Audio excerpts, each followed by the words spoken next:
My name is William, 35 years old, a self-made millionaire living in San Francisco where steep streets and morning fog have become part of my life. I run a tech company specializing in artificial intelligence, which has taken me from a poor boy in a small town to the pinnacle of my career. My penthouse overlooks the bay, filled with light and luxury, but sometimes it feels strangely empty. Success, money, I have it all, but what I've always longed for is the warmth of family.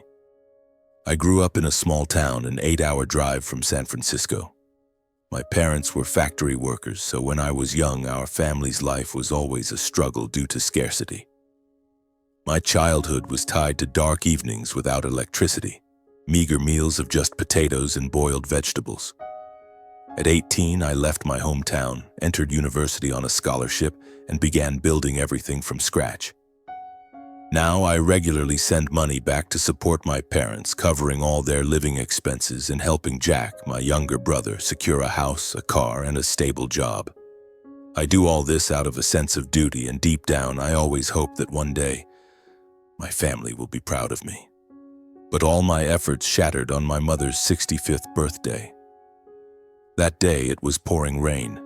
The raindrops pounded against the windshield as if they could pierce through, the howling wind mingling with the sound of tires skidding on the slick road. I gripped the steering wheel tightly, my eyes straining to see the blurry road ahead. The car's clock showed 6 p.m., but the sky was pitch black, like midnight. 8 hours of driving from San Francisco to the small town where my parents live. The winding road and relentless storm never let up. The birthday cake I spent the entire evening preparing sat safely in its box on the passenger seat, the faint scent of buttercream lingering. In my coat pocket was a box containing a gold necklace adorned with pearls, a gift I meticulously chose for my mother's birthday. I smiled, imagining how her face would light up when she saw me walk in after months away. But this storm, it was as if it wanted to swallow every plan. The road was slippery, the car swayed a few times, and my heart skipped a beat. At moments I wondered if I was crazy for driving in this weather. But then I thought of my mother, the years of hardship she sacrificed, and I pressed the gas pedal, pushing forward. The closer I got to the town, the more my heart raced with excitement. I pictured the family gathered together, my father laughing heartily, Jack teasing me as usual. I had planned for a week, baking the cake, choosing the gift, driving back despite the company being swamped with work, all to create a memorable moment. But the heavens didn't comply. The rain grew heavier, the roads flooded, and I arrived later than planned. When the town sign appeared in the glow of my headlights, the clock was nearing 9 p.m. I let out a sigh of relief, slowing down. My mother's house was at the end of a dirt road tucked behind a row of trees. I turned off the engine and sat in the car for a moment, listening to the steady patter of rain on the roof. My breathing slowed. I had made it. I was home. Stepping out of the car, the rain stung my face with its icy chill. Holding the cake box, I carefully shielded it with my coat. The necklace sat snugly in my pocket, and I touched it to ensure it was still there. The house glowed with warm light, and laughter and chatter spilled out from the living room. I paused, peering through the window.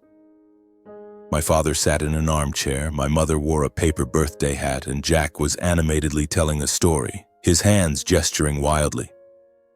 The family was joyful, unaware of my arrival. Perfect. This was my chance to surprise them. I circled to the back door and entered the kitchen. It was unlocked. My mother still kept her old habits.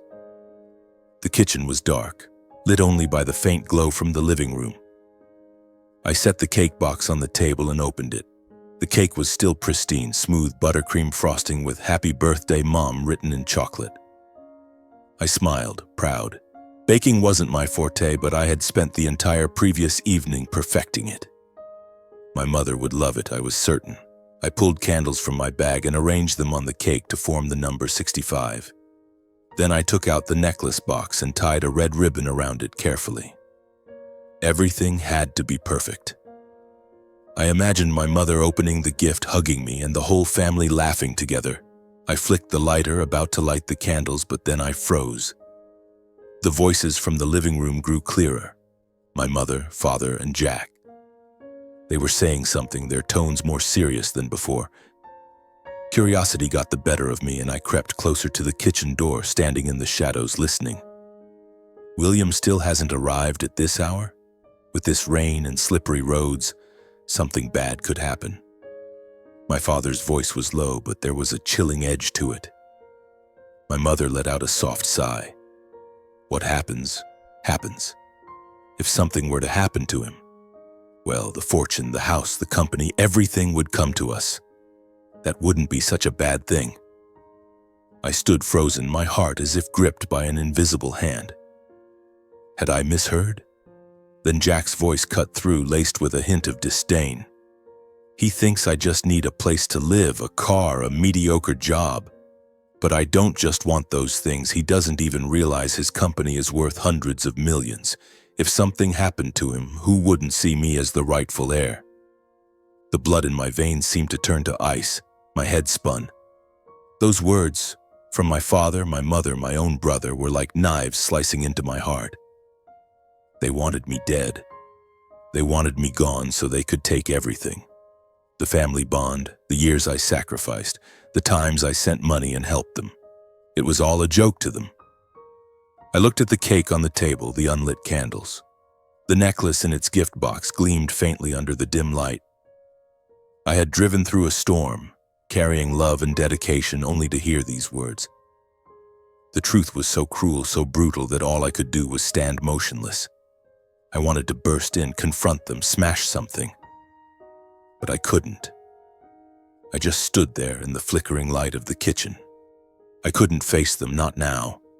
I didn't want them to see me, didn't want them to know I had heard everything. I placed the cake box and the gift neatly on the kitchen table. The necklace sat there like a silent farewell. I flicked off the lighter and slipped it into my pocket. No need for candles anymore, no need for surprises. I opened the back door and stepped outside. The rain was still falling, bone-chillingly cold. But I felt nothing. I walked to the car, slid into the driver's seat and closed the door. My clothes and hair were soaked, but I didn't care. I looked at the house one last time. The lights still glowed and laughter still echoed. They didn't know I had come, and I didn't want them to know. I drove off with no destination in mind. The town's streets were blurry in the rain. Then I stopped at a small roadside motel and rented a room. The owner looked at me, asking why I seemed so exhausted. I gave a faint smile, saying I had driven a long way. The room was simple, the bed hard, but I didn't care. I sat down and looked out the window. The rain kept falling as if it wanted to wash everything away. I pulled out my phone and saw a message from my mother. "Where are you? The roads are bad, be careful." I stared at the message and let out a bitter chuckle. Be careful. They wanted me dead, yet still pretended to care. I didn't reply. I lay down on the motel's hard bed, staring at the stained ceiling. The sound of rain was steady outside the window. I couldn't sleep. The words of my father, mother, and Jack echoed in my mind, sharp like knives. And then memories of my childhood flooded back, like an old faded film, blurry but haunting. I remembered my early days when our family lived in a rickety wooden house in the town. The roof leaked, and every time it rained, my mother placed buckets around the floor to catch the water. My father worked at the factory. My mother took in sewing jobs, but money was never enough. Dinner was often just boiled potatoes or watery soup. I, a scrawny kid, was always hungry but didn't dare ask for more. "Eat less, this house isn't a charity," my father would snap when I eyed the plate of potatoes. My mother said nothing, just lowered her head. Jack, still young then, got an extra piece of bread from her, even though I was the older brother. I excelled in school, always at the top of my class, but my parents never praised me. "What's the point of studying? You're still a burden," my mother once said, her voice bitter. I gritted my teeth, vowing to escape poverty. At 18, I won a scholarship to a university in San Francisco. The day I left, my father only said, "Don't come back if you don't have money." Jack, then 13, smirked and said, "Go for good so I can eat more." My mother said nothing, just silently handed me a backpack. I fended for myself in the city, working every job, dishwasher, delivery boy, teaching assistant, to cover expenses. Not a single cent came from my family. On nights I stayed up studying, I thought of my mother, hoping one day she'd be proud. But every time I called home, she only asked, "Got any money yet?" "Send some back." I gritted my teeth and sent what I could, even when I was surviving on instant noodles. Now lying in the cold motel room, I realized I was never their son in their eyes. I was just a tool, a source of money. Tears rolled down my face, and for the first time that night, I let myself cry. Not for them, but for myself, the boy who once believed family could overcome anything. Dawn broke and the rain had stopped, but the sky remained gray. I sat up and looked at myself in the mirror on the wall. Red, bloodshot eyes, deep, dark circles. I was no longer the William from yesterday, the one who drove through a storm with a hopeful smile. I was someone else, betrayed, wounded, but still with the strength to stand. I thought about the years after becoming a millionaire. My tech company, born from a crazy idea in a dorm room, had grown into a business worth hundreds of millions. I had a penthouse, cars, and business trips around the world. But I never forgot my family. I wanted them to live well, to make up for the days of poverty. I sent $10,000 a month to my parents, enough for them to live comfortably. I paid all their electricity, water, property taxes, home maintenance, and any other expenses. I cleared their bank debts, bought them a new car, and renovated the old wooden house into a proper home. Each time I visited, I saw my mother smile, my father pat my shoulder, and I thought, I did it. They're happy. Jack was a different story. He didn't go to college, drifted for a few years, then asked for my help. I didn't hesitate. I used my connections to get him a decent job at a bank. When he wanted to buy a house, I sent the down payment. The sports car he drove? My money paid for that too. I thought it was my duty as his older brother, even though Jack never said thank you. But now everything was clear. My family didn't value me. They only valued my money. I stood up and opened the window. A cold breeze hit my face as if waking me up. I had sacrificed too much only to receive deceit in return. I clenched my fists. It was time for a change. My phone buzzed on the table. I glanced at the screen. Mom calling. My heart tightened. Part of me wanted to scream into the phone to demand why they could be so cruel. But I took a deep breath, answered, and kept my voice calm. "Hello, Mom." "William, where are you?" Her voice was sweet, as if she hadn't said those words last night. "I saw the cake and the gift on the kitchen table. Why did you come and leave without saying anything?" I gripped the phone tightly, forcing my voice to stay even. "The company had an urgent matter, so I had to leave right away. Didn't want to disrupt your birthday." "Oh, is that so?" She paused for a moment, then continued, "The necklace is beautiful, must be expensive, right? You're always so thoughtful. But next time, stay and have cake with me, okay?" I let out a bitter chuckle, careful not to let her hear. Thoughtful. They wanted me dead, yet still played sweet with me. "Sure, next time," I said, my voice cold. "I'm busy now, Mom. Rest well." I hung up before she could say more. The phone dropped onto the bed and I sank down, hands cradling my head. Her words were like salt rubbed into a wound. They didn't know I had overheard, didn't know I had seen their true faces. And I wanted to keep it that way, at least for now. I looked out the window. The small town was peaceful, but to me it was no longer home. I thought about the sacrifices, the calls to check in, the hopes that my family would love me. All of it had crumbled. But in the pain, a spark flickered. I didn't need them anymore. I could live for myself. I stood up and packed my things. I wouldn't return to that house.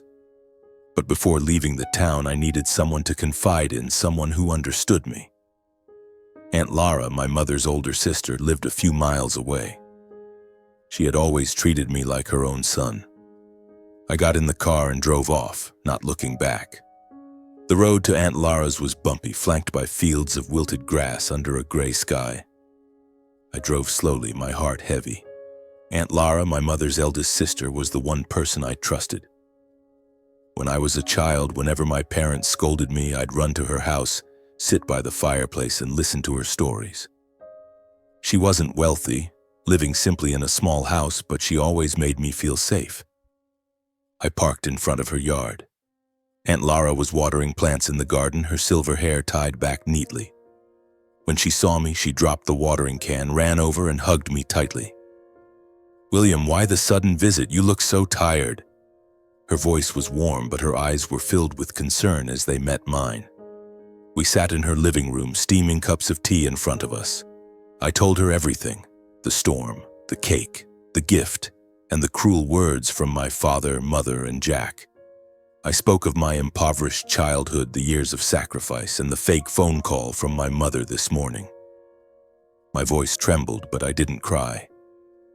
Aunt Lara listened, her hands gripping her teacup tightly, her eyes welling up. When I finished, she sighed. "William, I'm not surprised. My little sister, your mother, has always been greedy, even as a child. She fought over toys, money, everything. I let her have her way because we were sisters, but I knew she'd never change. As for your father and Jack, their greed has blinded them. But you deserve to be loved, not used." She took my hand, her voice firm. "Listen to me, William. Toxic people, even family, don't deserve your sacrifices. Cut ties with them, live for yourself." Her words were like a gust of wind clearing the fog in my mind. I nodded, feeling a sense of relief for the first time in hours. I left Aunt Lara's house as the sun began to set. Her words echoed in my mind: live for yourself.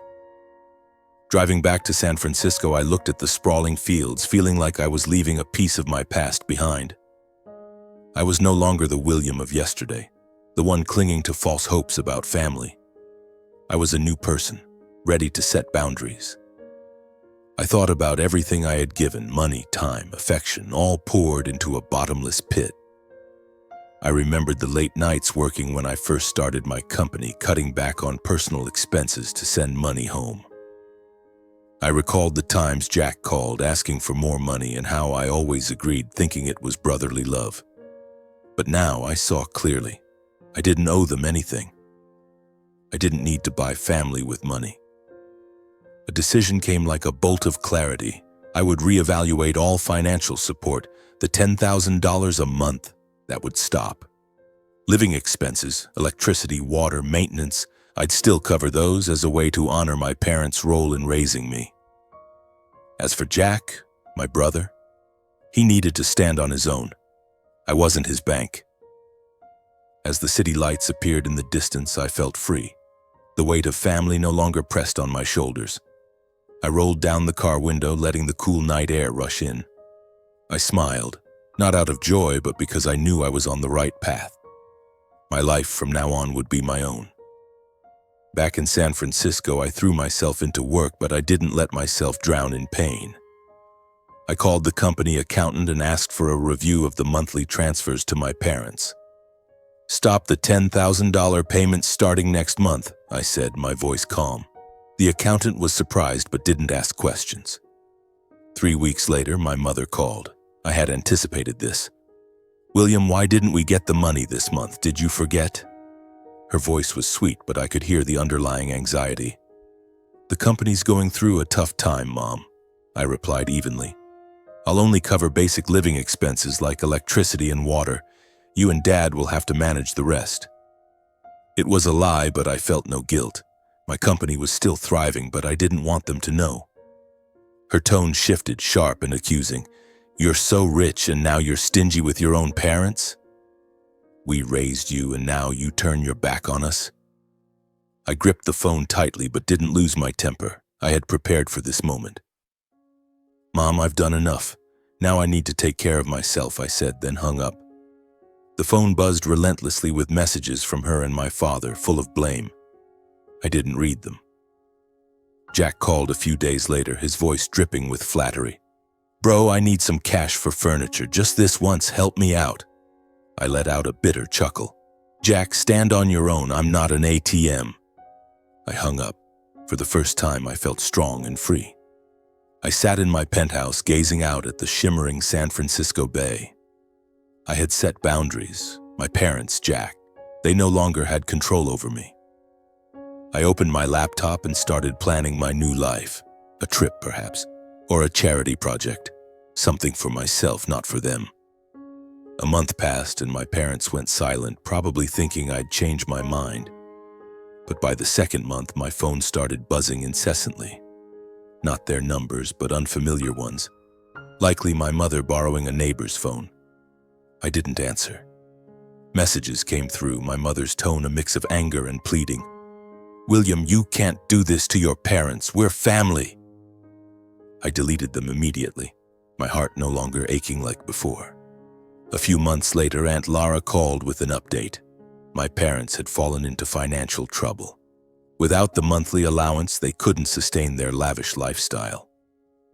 The car my father bought last year, his pride and joy, was repossessed by the bank because they couldn't keep up with payments. The overseas vacations, the shopping sprees at malls, all gone. My mother complained to neighbors, calling me unfilial. But Aunt Lara said everyone in town knew what I had done for them. They brought this on themselves, William, she said. Don't feel guilty. Jack wasn't faring any better. He called a few times, begging for money, his tone alternating between flattery and irritation. Bro, just $5,000, I'm in a bind. I refused outright. Earn it yourself, Jack. He cursed and hung up. Aunt Lara told me Jack had been fired from the bank for laziness and was now living off loans. The house I had helped him buy was up for sale to cover his debts. I wasn't surprised. Jack had never valued what I gave him.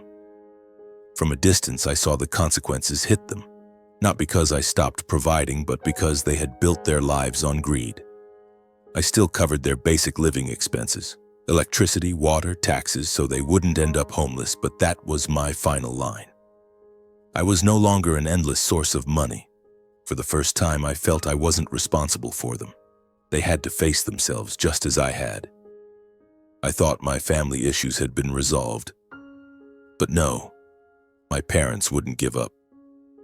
During a high-stakes workday, I was standing in the middle of a boardroom presenting our company's expansion plan to the Asian market to 10 key shareholders.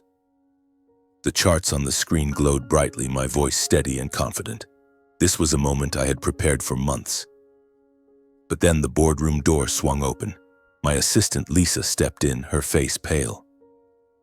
William, you need to come to the lobby now, she whispered. Your parents, they're causing a scene. My heart sank, but I maintained my composure. My apologies, everyone. I need to handle an urgent matter. We'll resume in 10 minutes. The shareholders nodded, a few casting curious glances as I left the room. Down in the lobby, I was met with chaos. My father stood in the middle of a crowd of employees, pointing and shouting, his voice booming like thunder. William! Ungrateful son, so rich, yet letting his parents starve. My mother stood beside him, wailing. He's stingy, refusing to send money, leaving us to live like beggars, employees whispered among themselves, some pulling out phones to record.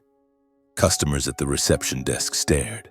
The more people watched, the more my parents seemed to revel in it, as if performing a play to humiliate me. I stepped forward, my heart pounding, but my face was stone cold.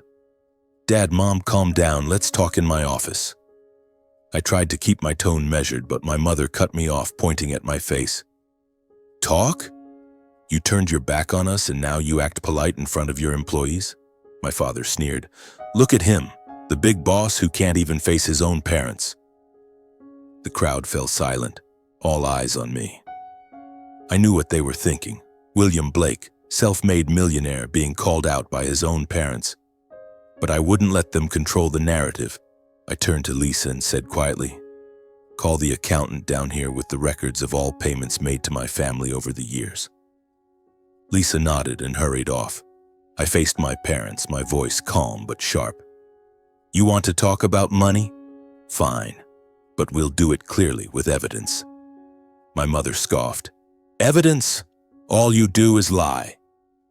Minutes later, the head accountant, Sarah, appeared with a thick stack of documents. I took them and opened them in front of the crowd. "These are the bank statements from the past 5 years," I said, my voice ringing clear. "I sent $10,000 a month to my parents, totaling $600,000. I paid off my father's bank loans, bought them a car, renovated their house, covered electricity, water, taxes, totaling over $1.2 million. My brother Jack got money from me for a house, a car, and a job. You call me stingy. What are these amounts then?" The crowd murmured, this time not because of my parents. My mother stammered, You're lying. No way it's that much money." But I held up the statements and handed them to a nearby employee. "Read them aloud, let everyone hear." He read, each figure clear, each payment meticulously documented. My parents' faces paled. My father stepped back. My mother lowered her head, unable to meet anyone's eyes. I continued, my voice low but firm. "I stopped the allowance because I'm not a bank. If you want money, earn it yourselves. If you want to make a scene, I'll take this to court with all the evidence." The crowd was silent, a few nodding in agreement. My parents stood there like actors whose performance had ended. My father grabbed my mother's arm, muttering, "Let's go." They left without looking back, under the curious gazes of the onlookers. I returned to the boardroom, apologized to the shareholders, and resumed the presentation. No one mentioned the incident, but I knew they respected how I handled it. When the meeting ended, Lisa approached and whispered, "William, you were really strong." I gave a faint smile. Strong? Maybe. But inside, a new scar had just formed. After the conflicts and arguments with my family, I thought I'd feel hurt and lonely. But instead, I felt an unexpected sense of freedom and peace. I started new habits. I filled the emptiness of my penthouse. A bookshelf brimming with novels, a kitchen fragrant with homemade bread, and photos from my travels. I decided to live for myself, no longer bound by the past. I invested in genuine relationships. I dined with colleagues who valued my ideas. I joined a charity group, helping underprivileged children access education, something I had yearned for as a child. One afternoon, I met Anna, a volunteer at the charity center. Her radiant smile and stories about her dream to open a school for children in remote areas captivated me. I was drawn to her passion. We started talking regularly, not rushing, but enough to spark a new light in my heart. I also rediscovered old hobbies. I learned to cook, experimenting with intricate dishes like risotto or tiramisu. On weekends, I drove to the outskirts of town, hiking along trails, listening to birds and the wind. Those small moments made me feel alive, truly alive. I was no longer William of the family or William of the company. I was William, a 35-year-old man learning to love himself. The company continued to grow, but I stopped working myself to exhaustion. I hired more staff, delegated more, and made time for myself. I planned a trip to Japan to see cherry blossoms and meditate in a temple. My life was now a canvas I painted myself, with no one else holding the brush. A year had passed since my mother's birthday. Standing on my penthouse balcony, I looked out at the city glittering with lights. My phone was silent. No more accusatory messages or pleas for money. My parents and Jack had faded from my life, like a closed chapter. Aunt Lara still called, sending handwritten cards reminding me I had a family. Not by blood, but by love. I learned that family love can't be one-sided. I once thought if I tried hard enough, gave enough, my parents and Jack would love me. But love requires respect. They didn't respect me, didn't value what I did, and I couldn't keep sacrificing for something that would never come. I no longer sought their approval. I found it within myself, in the days I overcame poverty, in the company I built from nothing, in the smiles I brought to children at the charity center. Anna, now a close friend, once said, "William, you're the strongest person I know, not because of money, but because you chose yourself." Her words stayed with me. My new life isn't perfect. Some nights I still dream of my childhood, the old wooden house, and wake up feeling empty. But I don't let it drag me down. I've learned to stand up, to love myself, and to live true to my values. Today, I sit in a small cafe writing these words as a way to close the past. I think about my journey, from the poor boy called a burden to the free man standing in a big city. I think about that stormy night, the birthday cake, and the cruel words that changed everything. But above all, I think about the lesson I learned. Boundaries are necessary, even with family. Setting boundaries wasn't easy. It required facing pain, guilt, and the fear of losing what I once called family. But when I did, I found freedom.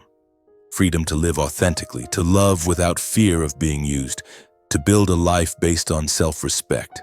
I don't hate my parents or Jack. I only regret that they chose greed over family. But I can't change them, only myself. I became my own role model, resilient, self-reliant, and valuing myself. If my story can inspire, I hope it reminds you, you deserve love and respect. And if needed, be brave enough to set boundaries to live the life you truly want. I stand up, leave the cafe, and step into the sunlight. Ahead is a new day, a new chapter. And this time I know I'll write it my way.